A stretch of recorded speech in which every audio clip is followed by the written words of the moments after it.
எதுக்காக மொட்டை அடிச்சேன்னா, எங்களுக்கு சின்ன வயசுலேருந்து தளபதி அண்ணன்னா ரொம்ப ரொம்ப உயிர். என் தம்பிக்கும் அப்படிதான். பாருங்க இங்க ஸ்டிக்கர் கிட்ட எல்லாமே அவன் ஒட்டி வச்சிருக்கிறது தான்.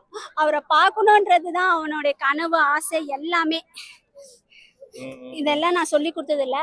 அதுவும் இல்லாமல் அண்ணன் தமிழக வெற்றி கழகம் கட்சி ஆரம்பித்து மொத புதுச்சேரி மாநிலத்துக்கு வந்திருக்காரு.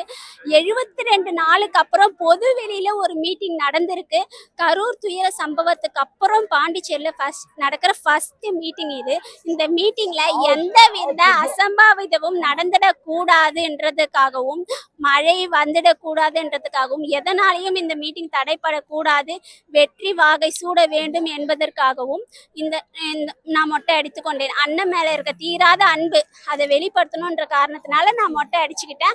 அது மட்டும் இல்லாம மொட்டை அடிச்சு இந்த முடிய அடையாறுல இருக்கிற கேன்சர் இன்ஸ்டிடியூட்டுக்கு கேன்சர் பேஷண்ட்டுக்கு நான் தானமா கொடுத்துருக்கேன்.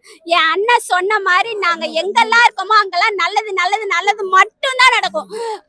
புதுச்சேரிக்கு இன்னைக்கு அறிவிச்சது எனக்கு ரொம்ப ரொம்ப சந்தோஷமா இருக்கு. இதுக்காக தான் இத்தனை நாளா நாங்க காத்துட்டு இருந்தோம். அவர் பேச பேச பேச பார்த்துட்டே இருக்கலாம் போல இருந்தது. அவ்வளோ எக்ஸைட்டிங்கா இருந்தோம். நான் பாண்டிச்சேரியில நம்ம ஆட்சி மலருன்னு சொன்னோன்னே அதுக்கு அந்த அன்புக்கு அந்த சந்தோஷத்துக்கு அளவே இல்லை.